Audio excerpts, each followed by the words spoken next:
Across highways, truck stops, and depot bays, something is quietly shifting. The shift towards zero-emission trucks isn't just an idea anymore. It's already on the ground. Pilots are running, technologies are evolving, costs are reducing. Drivers are happier, and the questions are getting more real every day. This is Get ZET, an initiative by the Center of Excellence for Zero-Emission Trucking. In each episode, we dive into the rise of ZETs, from charging time to finance, and from safety to pickup improvement, and the real-world impact of it all.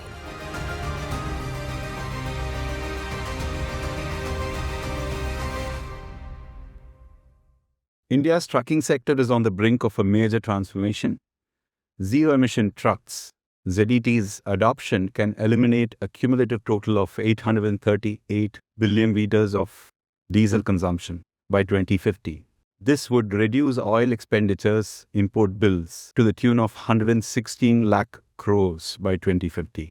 Yet, for this transition to be viable and sustainable, we must address one foundational question.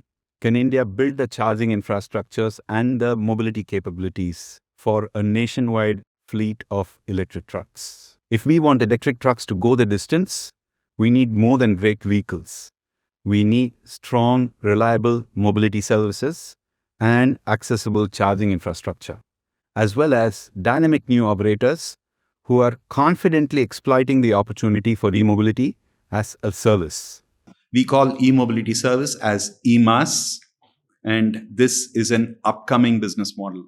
In this episode, we zoom in on the evolving role of eMaaS service providers and charge point operators, the companies who build and operate the network of both vehicles as well as the chargers. They're working on high capacity, reliable, and strategically located charging stations across the country, and these companies are plying eTrucks as operators with considerable operational and financial success.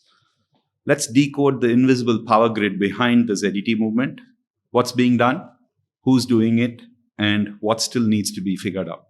We have Kartikey Hariyani with us today. Kartikey is the founder of two game-changing startups in the transportation sector. One is ChargeZone, which started earlier and which has been doing a lot of the charging infrastructure build-up in the country, across the country. And the other is BillionE, which is a startup which is offering e-mobility as a solution for both trucks as well as for buses, heavy vehicles, commercial vehicles. He is revolutionizing freight with AI-powered fleet management, advanced charging infrastructure, and cutting-edge eTruck operations to enhance efficiency, performance, and sustainability.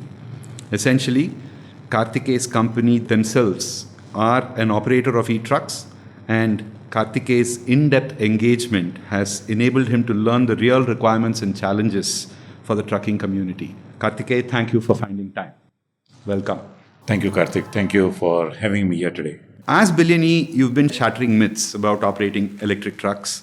I do know the kind of efficiency levels and the distances that you guys are covering these days. You are continuing to raise the bar, and we are happy that others are now inspired by you to actually match up. In your opinion, what are some of the crucial elements to ensure the success of electric trucks in India? At the top of your mind, what do you believe are the crucial elements? All right. Thank you. Thank you, Karthik. That was very, very generous introduction. Well, to begin with, on the ZET side, always the top of the head, ideas or the top of the head, suggestions, challenges, even thoughts that come to us every day is the scale. We have already passed by what I call it from 0 to 1. And now every day we think about what do we do or what we need to do as a country, as an industry, as a company when the journey has commenced now from 1 to 10. Which means, can this become a business as usual? Can ZETs be a business as usual like diesel trucks? Well, there are more challenges, more questions than answers to it today. One of the early observations has been on the product reliability part. Because everything starts where you have a reliable product. And once you are past that phase, then you start thinking about the competitiveness of the service that you want to offer. Now, I'm glad that while working with various OEMs in the country, the product reliability is more or less solved for. Now, the question is the competitiveness and therefore the scalability.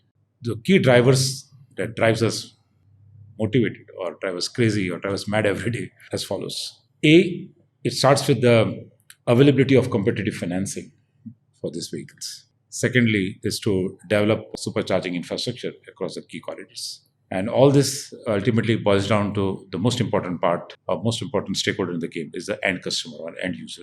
And the end user here is accustomed to a very conventional logistics, which calls a truck in the morning and gets in the afternoon. And there is absolutely no long-term liability that he has to commit for the conventional diesel-based logistics. But well, in zero-emission trucks, or everything changes when it comes to zero-emission trucks. And this stakeholder, and the third point, is all about long-term contracts and long-term engagement, which is unheard of in the logistics market, not only in India, but also globally. So these are the top three, let's say, pointers that we wake up every in the morning and we try to solve during the day. The longest diesel contracts being for about 3 years and not more. And that too, it's far and few, not too many of them. And I think for electric trucks, you need a window of at least 7 years, but preferably closer to 8-9 years. So I hope the shipping community is able to move to that mode, at least for the initial 5 or 10 years of electrification. Coming next, I'm interested to hear from you on the kind of unique technical and logistical challenges that you had when both on mobility as a service as well as charging as a service. How did it compare to the passenger EV service, the charging as a service? I think the challenges are immense. And the reason is this is pretty simple. Is after all, we are dealing with energy infrastructure business. And if I just pause for a second and just think what would have been a situation 100 years ago when the gasoline, diesel, petrol vehicles were getting invented, were getting designed, getting produced. Probably the situation would have been very similar to what electrification that we speak today. There were lack of gas stations or petrol pumps in those days, maybe. Lack of choice of vehicles, maybe poor or semi-quality in those days, maybe 1910s, 1920s. World War and Great Depression and other socioeconomic upheavals in those days. Well, when we think about those challenges in mobility space or commercial mobility space, let's say 100 years ago, the same or similar challenges exist today when we talk about electrification of commercial mobility. And therefore, it's a great motivator that we are not the first generation to face such kind of challenges. So I'm guessing that those days the wagon operators are saying, any inn I go to, I can water my horse and feed my horse, but I can't do that to the motor car or motor truck. Yeah.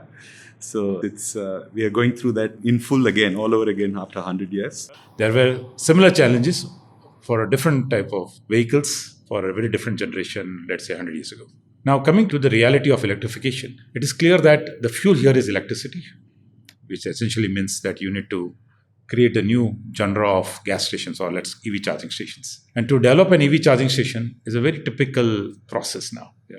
You need to have a land or you need to have a location. You need to have a high voltage or high tension power infrastructure.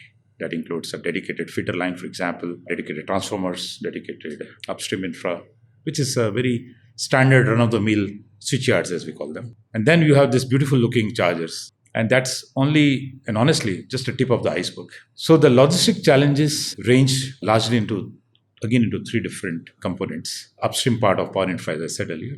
The charging infra piece and the chargers are IoT devices by itself. Therefore, you need to connect them to your cloud servers all the time. They are not connected, the chargers won't function. And that's also a reality. And last but not least, that the locations that you bring in, of course, it need to be very amenable, accessible, and so on. But once these logistical challenges are over, the next challenge is the upkeep of this infrastructure. One of the biggest challenges that we see is the reliability of power grid. So when you go to a petrol pump, have you ever observed that a petrol pump has ran out of petrol? The answer is no. Very rarely, but the same thing applies for EV charging station. That as a CPO, or let's say as a team ChargeZone, if I say, I cannot tell my customer that, well, we have run out of gas. In other words, well, the power grid is not reliable. The supply is turned off for some reason due to maintenance or blackout. I can't say that. Which means that if I'm not reliable, if I'm not trustworthy, the EV adoption simply comes to a halt. For our owner will simply say, well, I probably have made a mistake here. And often than not, this is the behavior or the conversation that we have seen over the last 4 to 5 years. So it is solved what we call as a reliability problem, or very famously said in EV industry, it's no longer a range anxiety issue. It's a reliability anxiety, which is now becoming crucial. And therefore, we have started to introduce the battery energy storage to counter the reliability part of it. We earlier thought that battery energy storage is merely a backup device.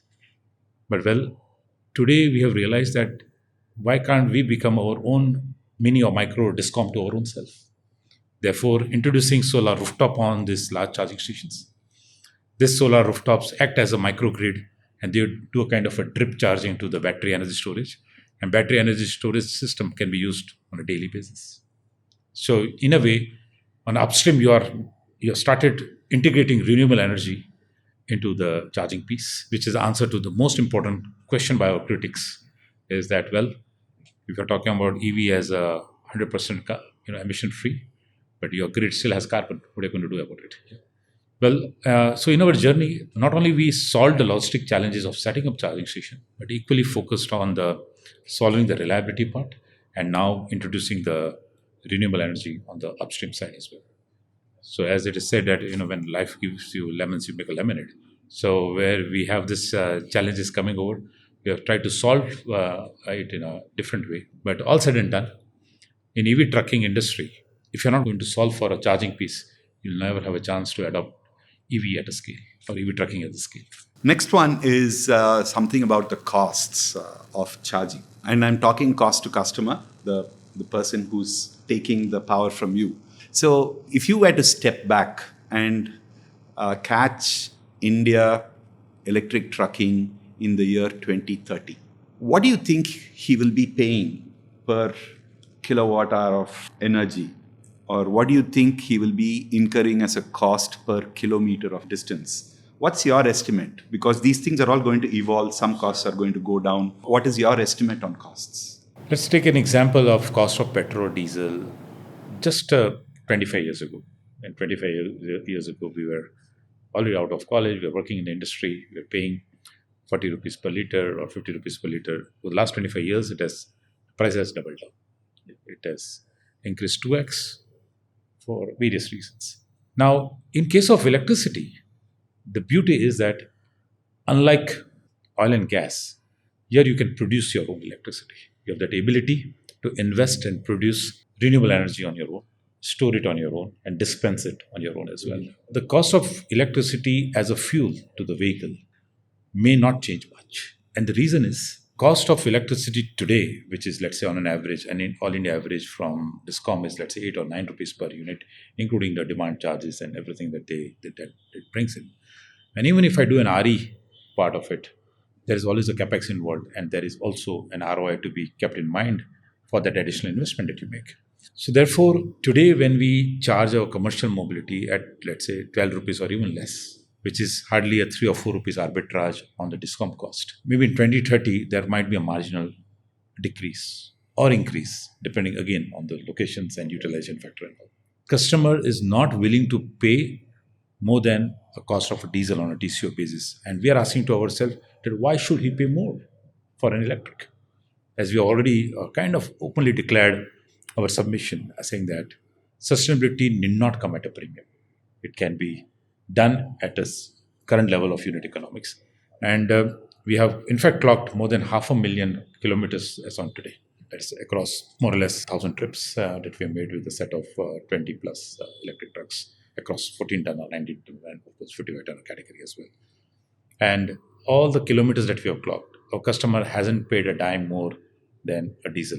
So I'm glad that able to crack this code that we will match diesel today, and eventually on an in-year basis we'll be getting competitive to diesel. So that's a real focus instead of looking anything on isolation basis. Brings me to the next question on the shipping contracts. We hear that they are finding difficulties in contributing from their side for this transition, whether it's a small premium on per kilometer or whether it's a long-term contract, or in some cases even enabling green channel in their gates.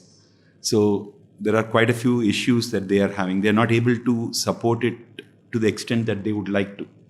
And where do you see this going? Are you seeing a realization and a movement in the corporate ladder in the shippers, where they are trying to understand that there needs to be a shift in their thought process if they want to go after green transportation. Are you seeing that? So, Kartik, it started with us proposing this entire idea of long-term contracts to begin with. If I just take a pause for a second and refer this electric trucks no longer as electric trucks but energy assets on wheels, the way you fund, build, and manage this energy assets such as power plants or renewable energy plants and so on, you got to have a similar approach and focus for this energy assets on wheels, aka electric trucks. And one of the parameter was the asset utilization. We started looking through the lens of absolute utilization on a per day basis or not even a per month basis, which means that utilization describing in a very simplistic fashion. Here it is few hundred kilometers per truck per day is a utilization factor, whether it's a 300, 400, 500, depending upon the pricing, the other unit economics that plays in this decision. And we started educating our customers on those lines. Now, in turn, what does our customer gets? He gets a levelized cost of transportation instead of a per month negotiation that he has to do with a diesel truck operator, saying that, well, there is an inflation on diesel, there is inflation on this, CPI index, etc. Where in electric trucks, we said, well, we can actually give you a levelized cost of transport for the next 7 years. Can we agree on that? So for the shipper, he has a peace of mind as far as the pricing goes. That's one part. The second part is what you call the famous detention issues, the logistic industry. Very often than not, we have not seen more than, let's say on an average, not more than a 200 to 300 kilometer of distance traveled by a truck in India. And this, personally, I believe has been a gross injustice to the logistics operator in the country. So this famous or infamous issue of detention and therefore the inefficiency of the diesel trucks not able to ply more than, let's say, 200 or 300 kilometers per day, or even a 50 ton are not able to ply, let's say, more than 400 kilometers per day, has resulted into a skewed matrix of costing or higher costing on a per kilometer basis for several segments of truck transportation in the country. And for the very first time, our shippers or our customers who are shippers, they have realized that the asset relation part, which has been repeatedly requested by EV trucking players like us, is a point to be taken, is a point to be solved for, and to be done immediately rather than for the future.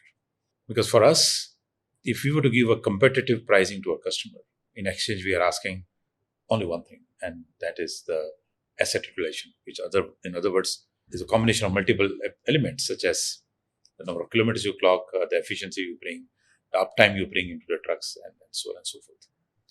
But there's another angle that I like to highlight over here. Today, our shippers realize that the driver, or we call him the eMobility captain, has an ability to turn around or meet the TAT even superior to the diesel truck. So just to give an example, one of the customer have given a target of 12 hours from Bangalore to Chennai, which is just, let's say, around 350 kilometers, let's say, door to door. And as EV truck, we were able to deliver within 10.5 hours. The parameters I need to really thank is a fatigue, very low fatigue level for the drivers. And Kartik, you know very well, EV trucks have a superior acceleration. They have superior the torque, which you always used to love in a diesel engine until I drove an EV 6 years ago. But there are several other factors which drive a turnaround time for the shippers. And this is also one of the major reasons that shippers have started to believe into EV trucks and falling in love that, well, the KPIs are no longer an issue. It's only the competitiveness which we need to solve for. At an overall level today, if you want to succeed in electrifying the entire Indian trucking business by, say, 2045, we are noticing a few white spaces, which are not immediate concerns. Some of them are immediate concerns, some of them are long-term concerns. But in your assessment, over a, say, 10-15-year period, not all the way up to 2047, but at least in the next 10-15 years, what would be the main white spaces that you would like addressed? Now, let's say by 2035, so 10 years from today, here is the thing or white space, as I said, to be solved for. A, we need a real excellent reliability on the grid side. I think this is a must-do factor for us. And especially when you are driving these trucks on highways, the charging stations, the feeders are the rural feeders, right? And they generally have even, to some extent, even a 12-hour shutdown, planned shutdown, I may say. Now, While India is 100% electrified, that is true. But it is also important that at least the key freight corridors to start with, we need a reliability to be solved for this key 12 to 15 key freight corridors in the country. The second part is the financing. Now, we just engaged some of the banks recently, and they said, well, as you know, Kartik, we can't really see EV as diesel. In diesel, we have this entire historical data of the last 50 years. We know there's a resale price very well established. If a borrower of a truck owner is a borrower is not going to perform, we can obviously resell that truck to somebody else. In EV, we don't know. We are unknown. There are a lot of unknowns, such as the residual price of the truck, of the battery, and so on. So we had a pretty simple answer for this. I said, well, when you look this as energy assets on wheels, you don't plan for 5 years. You plan it for 50 years. There is only a battery replacement cost that comes, and that could be reason that it has lost a battery capacity, it has degraded enough after 1,000,000 miles or 1,000,000 charging, discharging cycles. So, and if you look at the entire financing piece from a long-term basis, then that is much easier to solve for rather than doing it for 4 years and then you say you can't really get an ROI. Apart from obviously other issues of resale value or establishing resale value and other unknowns that the bankers face today. But in 10 years' time, I can see pretty clearly that the financing angle will be definitely solved for. While for the power grid, one has to really make very diligent effort to make it reliable. But in case of financing, it is all about strategy that the lenders and the bankers will have to adopt in terms of making EV financing extremely viable. So in 10 years' time, these are the two mega white spaces to be solved for. On the OEM side, I just want to highlight this part. The innovation need not stop. Today, most of the electric trucks are based on the diesel chassis. Well, I think we need more than that. Electric vehicle, massive scope of innovation in terms of the behavior, in terms of efficiency, in terms of credibility. It is not about driving up the slope or down the slope. It's not about just acceleration. It's much more than that. So the innovation did not stop, even if it is 2035 or 2040 from today. But we see here as mobility, EV mobility or e-mobility as a potential game changer on how to provide a unique experience or a fatigue-like experience to the drivers as they adopt electric trucks for various commercial corridors. So that brings me to the perception and points that were expressed by drivers and operators, smaller operators, when we met them across the country. Most of them are very clear that comfort, fatigue, productive hours, these are going to be good in an electric truck because of the lower noise, no heat, the lesser vibrations, and the lack of a clutch and a gearbox. So this they are very, very clear and they are positive. What repeatedly has come out, first one is, are electric trucks safe? Second, are electric trucks going to be as fast as diesel trucks? Now, we all know the people who have used these trucks or who have worked with these trucks, electric trucks are probably twice the pickup of diesel trucks in India. So, but they don't know it. They have a genuine question there. So these 2 points, the one about safety and one about the ability of the electric truck to actually accelerate more and handle hills better. What are your comments on these 2 points? So, yes, the observations are genuine, there's no doubt about it. And it makes me go back a couple of years ago when we did a retrofit of a diesel truck to electric. This was a special program done by another company in Pune. And we drove that truck from Pune to Baroda. And once I put a driver there, he immediately reacted that, no, I won't be able to drive this. And the reason was a retrofit truck had a very poor, very dilapidated condition of the cabin. Once the truck runs for 6-7 years in India, we don't use, you abuse the trucks, as you said. And that was a time I had to pause a bit, pause that entire program. We invested a few crores already into that program, but had to pause that immediately. I said, this is a case we'll have to really go with a full newly built trucks. With the last 500,000 kilometers of experience, we realized that our drivers could not have been more happier. Earlier, myself and my colleague Sanjeev, we thought, this EV truck has a lesser cabin noise. It's low on vibration. And therefore, the physical fatigue on driver is much lesser. Until one of the drivers highlighted us. He said, well, there is also less heat, unlike in a diesel truck. And also our decision to have all the cabins as air-conditioned cabins also resulted into more liking, in the sense that I was falling in love with EV. And he says, well, I can actually do a return trip from Bangalore to Chennai. I am not just happy doing just single lane trip. Okay, let's go home. Now, the first observation, as you rightly said, yes, they're absolutely more comfortable. Drivers are happy about it. The safety part is largely to do nothing to do with drivetrain or drivability part. It's largely to do with the safety of the battery catching fire. That is honestly, it is is a single root cause of a fire could be related to battery and nothing else. And at least in our journey of comprehensive testing over the last 2 years, we were fortunate enough not to have any of those.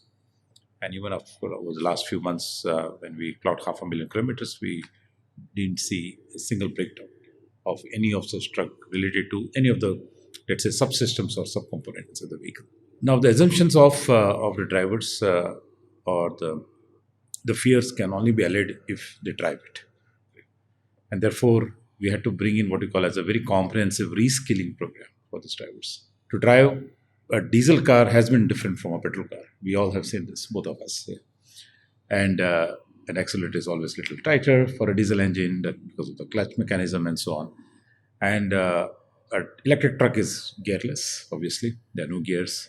And it's like a very simple toy to drive. And therefore, drivers really need to be soft on whether putting the pressure on the pedal or for that matter, may get into a comfort zone, by the way, yeah, because the driving is so seamless in a way. So having said that, I would put in this way that the safety parameters is an innovation of an OEM, and it all comes from our use cases as a feedback to them, and whatever the other improvements that is required to. Secondly, I'm not saying that safety issue in a bus is lesser or higher than truck and vice versa. But truck, after all, there are just two people into the cabin, and rest is the entire material. So the human safety angle, or safety index is much higher in the case of a truck. Just assuming that if there is any issue of a battery catching fire, it's below the chassis. It's also far behind the cabin as well. So it's not a part of the wish list at all, of course. What we have observed, at least from the design and the layout of the machine, the human safety is far, far higher compared to, let's say, the electric bus. And for that matter, because it is EV, the discussion on fire incidents are more amplified. But well, the stats also indicates that there are more EV, more conventional diesel or CNG buses or trucks catching fire more often than not compared to an EV. Of course, the population of EV is much smaller to begin with. But as I said, that it will all evolve as we move forward. But the reason is that our confidence level is super high is because we are working with incumbents. We are not working with any newcomer into this industry. There are established OEMs for the last 50, 60 years who have delivered trucks. More than a few million trucks that they have delivered over the last 50 years. And that engineering capability is what we trust about. The other concern that they have been talking about is, will I find a charging station anywhere? As of today, is there a good way where a driver using his phone is able to locate a charging station? And also, is he going to get charged when he goes there in terms of the connectors, etc., the compatibility, standardization? What can we tell them today in current situation and over the next 5 years from the point of view of finding a charging station? It's not about driver now finding the charging station. It's a pre-planned trip from the time he departs and a calendar, a schedule given for pit stop on exactly which charging station he has to take a break, which is driven by A, the state of charge of the battery, and therefore you've got to recharge the battery. B, also human factor, because after 4 hours or 5 hours of driving, he will need a break any which ways. So instead of him trying to find electric stations or electric charging station like a diesel pump or a petrol pump, rather this will be more methodical in nature. And the question that we ask ourselves that why not? Why it can't be more method than having a very chaotic mindset? And in this pit stop, everything is prepaid for the driver, including his masala dosa, for example. Yeah, thanks to the technology intervention that we can bring and more we can do for EV trucks, is to remove these inefficiencies from the system. We'll rather say or allow the driver to take a proper break which is pre-informed, or he has a problem, for example, or is running low on temperature or high on temperature, and say, well, I need to take a break immediately. This is all possible when we bring the technology, because technology in ZETs, I think it's a most underrated topic of discussion. Our cloud connected vehicle platform strategy is all about uh, bringing or solving the inefficiencies into it. ADAS is one of them, for example. Similarly, the in-cabin video camera, the temperature sensors, the load sensors that we bring in, the safety mechanism, safety of the material, and so on. So all this, rather say, technology adoption or intervention into an EV truck is of such a high importance, and that includes the discovery of an EV charging network in case of unscheduled stops or instead of any crisis that the SOC of the battery has suddenly gone down and you need to make a pit stop. So honestly, EV charging infrastructure will no longer, for electric trucks, it's not about discovery anymore. It's all about a pre-planned routes and electrification of the routes and pre-planning on a daily basis. And it's not just about some monthly or a quarterly. The concern which is coming are predominantly from truckers who do not do a fixed beat, but they take a hell of a lot of liberties on which town they are going to next, etc. But that market, getting electrified, is much further down. It's not really right now. Right now, all the electrification is for fixed routes and fixed contracts. Now, we've heard that, of course, India is notorious for underpowered diesel trucks. When I was in the truck company, I used to try and convince customers to take higher horsepower vehicles, but customers themselves were not very keen. So we have highway duty cycles where 50%, 70% of the time you're doing nothing but accelerating. I don't think that's going to change in India. That's going to remain its public behavior. But from what we are seeing and what I heard from you just now, what a diesel truck takes 12 hours, including probably a guard section, electric truck is able to do in 10 and a half hours, including charging time. And I've also heard that another route, Chennai to Bangalore, which also has a guard section. And I think 8 hours have come down to 7.5 hours or something, including charging time. And at least BillionE, we are hearing that you guys are clocking about 20% more on average highway speed compared to the diesel trucks. Can you share this confidence on turnaround time and the speed from point to point? Are you feeling confident that this is going to be consistently always the case? Electric trucks will be far superior to diesel trucks in terms of the time taken for travel. One thing is clear for us as a business, because here we are for-profit our company at the end of the day. And any investment that we make is to keeping in mind that, yes, it needs to be consistently profitable, starting on a unit economy level and then on the balance sheet level and so on. It definitely demands attention on all the granular level of planning across multiple departments within the company. But one of the department is the customer satisfaction, or his confidence on us, more than our confidence on our solution. It is the customer who makes a decision over here. And to begin with, we are just less than a year old as far as our commercial rollout has started. We are solving the most difficult segment of the industry, is the intercity mobility. We are not into intra-plant yet. We don't send trucks for cement plants or steel plants, because that's a largely controlled environment. Intercity is subject to various external forces, market forces. And having solved for one corridor, there's still a long way to go for us. But having said that, as I hear from you, is that a confidence level high? I would rather say yes. Our customers are more confident on us or other EV trucking more than us, I would say, yeah, because they are relentlessly asking, when are you going to deploy the next set of trucks? Where are you going to electrify the new corridor? Help me understand. When are you going to do a pan-India thing? While pan-India, I can drive an electric car, which is a fast charger, but for trucks, you require a supercharging infrastructure. So the confidence level is, I would say, 200%. It started with product. It started with the reliability of the product performance. That is, the product in this case is electric truck by itself. It also meant, at least for us as BillionE, was not about putting a 12-ton truck. The customer says, well, what am I going to do with one product? I want the entire range. So now we have 12, 14, 19, 55. That's the first answer. The second was, can you do pan-India? Because I don't want to be limited only on one corridor. The answer is yes. Yes, we can do pan-India as well as we scale it up. The third was on the TAT, and it's very largely proven now. TAT will be competitive, but certainly not more than diesel, despite charging pit stops and so on. And last but not least, the pricing factor.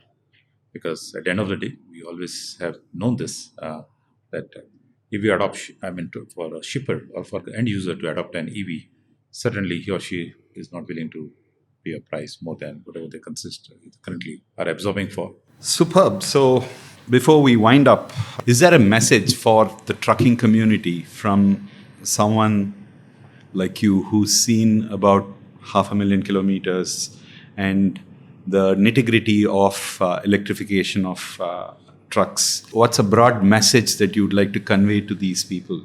Mainly the trucking community, not shipping, not the others, but the trucking community. Our journey as Team BillionE and ChargeZone started with a very emotional connect with the country. And it was all about national security or national energy security. And this emotional connect later on came in the form of product engineering. Later on, it came of technology development. And today, I must say one thing for the very, very definitive statement with a lot of confidence is that EV trucks are safe. They are superior to the next best available vehicle. And you are not only solving for the energy security, but largely when we all started with the environment in mind. Yeah. Well, even if you may not be able to reduce carbon to zero, but you are definitely displacing carbon by massive number of miles, because ultimately the cities or urban spaces or villages that we live in, certainly need to be free of more and more carbon as we breathe fresh air. But having said that, EV trucking as a business is viable, is profitable, and very importantly, your own customers are desperately waiting for electric trucks to come into the logistics space. I think I couldn't have put it better. I think all of us have a role in contributing to the country. We know the warriors in the border have a role. We know our farmers have a role. Now I think our truckers have a role to play for the country in terms of building energy security, helping prevent import of gasoline. So I think all of us need to rise to that occasion, and very superb to hear the same priority from you as well. I've been very passionate about that part of electrification. Thank you very much for your time, and really appreciate you taking this effort. Thank you for a very thoughtful conversation. Thank you, Kartik.